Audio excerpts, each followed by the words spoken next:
Hello, dear friends. Welcome back to my channel, English Mentor. This is our episode number 26 of English Capsules. So let us start this brief session. So let us discuss word of the day. तो सबसे हम पहले discuss करेंगे word of the day. आज का हमारा word रहेगा popper, जिसका मीनिंग होता है कंगाल या दरिद्र। इसके पार्ट ऑफ स्पीच की अगर बात की जाए तो एक नाउन रहेगा। अगर इसके की टिप की बात की जाए तो एक पापड़, पापड़ से आप याद रख सकते हैं पॉपर, राइट। अगर इसके सिमिलर वर्ड्स की अगर बात की जाए तो पुअर या डेस्टिट्यूट, जिसका मीनिंग होता है कंगाल या दरिद्र। अगर इसके अपोजिट वर्ड की बात की जाए तो वेल्दी या एफुलेंट जो होता है, जिसका मतलब होता है वेल्दी या रईस जो होता है, उसको एफुलेंट बोल सकते हैं हम। अगर इसका एक यूज देखें, दोज हु ईट पापड़, पापड़ मतलब जो खाने वाला पापड़ की बात कर रहा हूं। Those who eat papad are generally pauper. अब ये जो है ना एक एग्जाम्पल के तौर पे है, सिंपल एक एग्जाम्पल ही है। Those who eat papad are generally pauper, मतलब जो लोग आमतौर पे पापड़ खाते हैं वो क्या होते हैं, गरीब होते हैं। ये सिर्फ एक की टिप है, राइट। इसको सिर्फ याद रखने के तरीके से हम इसको पापड़ की बात कर रहे हैं, राइट। अदरवाइज किसी भी कैटेगरी का लोग पापड़ को खा सकते हैं, बट याद करने के लिए हमने इस एग्जाम्पल को लिखा है। Those who eat papad are generally pauper. Pauper mean हो गया कंगाल या दरिद्र, right. Let's move on to our next slide. Idiom of the day, a white elephant. आज का हमारा इडियम है अ व्हाइट एलिफेंट, जिसका मीनिंग होता है an expensive but useless position. मतलब कोई भी चीज आपके पास बहुत महंगी है, लेकिन जो है ना चीज तो आपके पास बहुत महंगी है, उसका पोजीशन आपके पास है, लेकिन वो यूजलेस है, यानी वो आपके लिए काम की नहीं है। यानी एक महंगा लेकिन बेकार कब्जा है, यानी कहने का मतलब कोई भी ऐसी महंगी चीज है आपके पास लेकिन वो यूजलेस आपके लिए, तो आप बोल सकते हैं अ व्हाइट एलिफेंट। जैसे अगर मैं बात करूं, Ram has many flats but the new one proves to be a white elephant. मतलब राम के पास क्या बहुत सारे फ्लैट्स हैं, लेकिन राम ने जो अभी एक नया जो फ्लैट लिया ना, वो उसके लिए एक व्हाइट एलिफेंट है। कहने का मतलब कॉस्टली तो है लेकिन उसके लिए यूजलेस है। तो व्हाइट एलिफेंट का मतलब होता है a white elephant stands for an expensive but useless position. कोई भी ऐसी चीज जो आपके लिए एक्सपेंसिव है लेकिन वो यूजलेस आपके लिए, तो वहां पर यूज कर सकते हैं a white elephant. Let's move on to next slide which is one substitute word की अगर बात की जाए तो हमारा जो आज का वन सब्स्टिट्यूट वर्ड रहेगा डिप्सोमेनिया। इसको हम बोलते हैं डिप्सोमेनिया। देखो डिप्सोमेनिया का जो मीनिंग होता है an intense persistent desire to drink alcoholic beverages to access.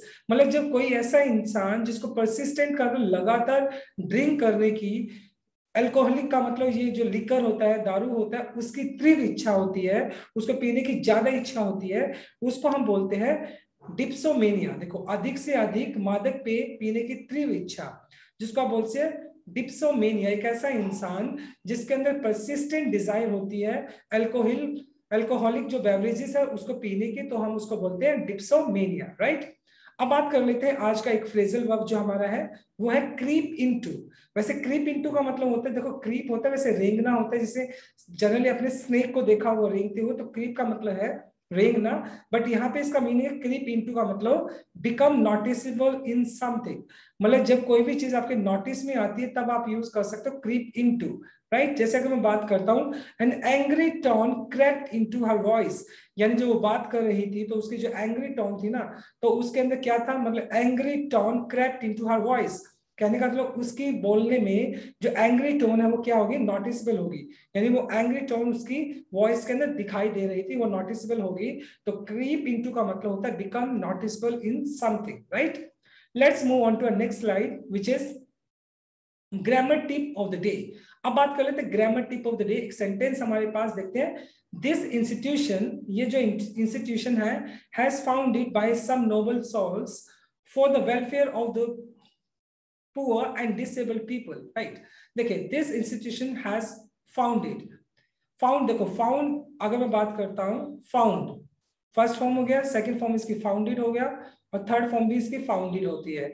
Generally हम हेड के बाद थर्ड फॉर्म लगाते हैं, राइट।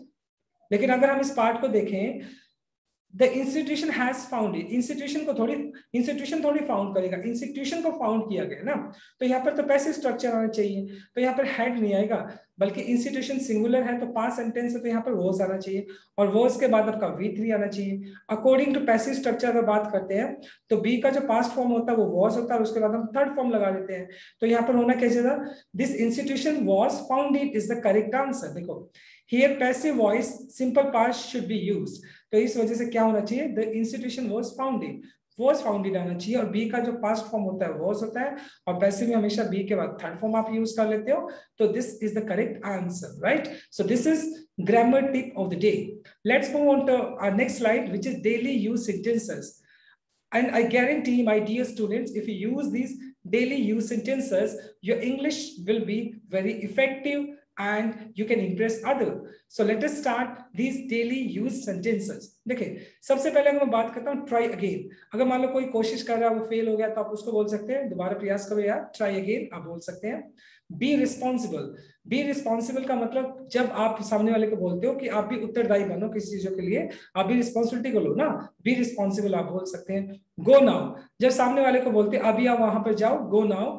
क्लीन नाइसली, अच्छे से साफ करो भाई, clean nicely. Solve the question, आप स्टूडेंट्स को बोलते हो इस जो ये क्वेश्चन है इनको सॉल्व करो। बी रेडी, जल्दी तैयार हो जाओ। प्लीज वेट आउटसाइड, जब आप किसी को बोलते हैं प्लीज वेट आउटसाइड, प्लीज आप बाहर इंतजार करें, please wait outside. Go at once, एक बार वहां पर जाकर आओ, अभी की अभी वहां पर जाके आओ। गो एट वंस का मतलब एक बार वहां जाकर आओ। Late me have a look, जब सामने वाले को आप बोलते हो कि प्लीज मुझे भी देखने दो यार एक बार, please let me have a look, मुझे भी देखने दो। डू दिस इन टाइम, मैंने किसी को असाइनमेंट दिया, मैंने कहा कि ये टाइम पे हो जाना चाहिए, डू दिस इन टाइम आप बोल सकते हैं इस तरीके से। Do have some more tea, देखो डू जनरली आप जब यूज करते हैं जब आप स्ट्रेस देते हो, जब किसी सेंटेंस को आप स्ट्रेस देके बोलना चाहते हो, जोर देके बोलना चाहते हो, तो वहां पर डू यूज कर सकते हैं। देखो हैव सम मोर टी भी करेक्ट था, लेकिन जब आपने बोला do have some more tea, please मतलब कहने का मतलब थोड़ी और चाय लो ना, थोड़ी और चाय लो, तो इस वजह से आप डू स्ट्रेस वगैरह के लिए यूज कर लेते हैं। एवरीबडी स्टैंड अप, सारे के सारे क्या हो जाओ, खड़े हो जाओ। somebody shut the door, मतलब कोई क्या है, somebody shuts the door, यहाँ पे shuts आ जाएगा, राइट। एवरीबडी स्टैंड्स अप, देखो यहाँ पे भी स्टैंड्स आना चाहिए क्योंकि एवरीबडी सिंगुलर होता है, तो इसलिए आप क्या आ जाएगा, स्टैंड्स आ जाएगा। somebody shuts the door, मतलब कोई प्लीज क्या करो, डोर को बंद कर दो, shuts the door। don't travel without ticket, तो एक एडवाइस भी है और एक हमारा मॉरल ड्यूटी भी बनता है कि विदाउट टिकट हमें ट्रेवल नहीं करना चाहिए। डोंट टेल ए लाई, जब सामने वाले को बोलते हो कि झूठ मत बोलो, don't tell a lie, right. Always speak the truth, always speak the truth का मतलब हो गया हमेशा सच बोलो, always speak the truth, and this is a moral duty, right? So these are some daily use sentences, right? So this is all about from this brief video. Thanks for watching it. Please do like, share, comment, and subscribe to my channel. So tomorrow I'll come with another video. Till then, bye bye, take care, and have a nice day.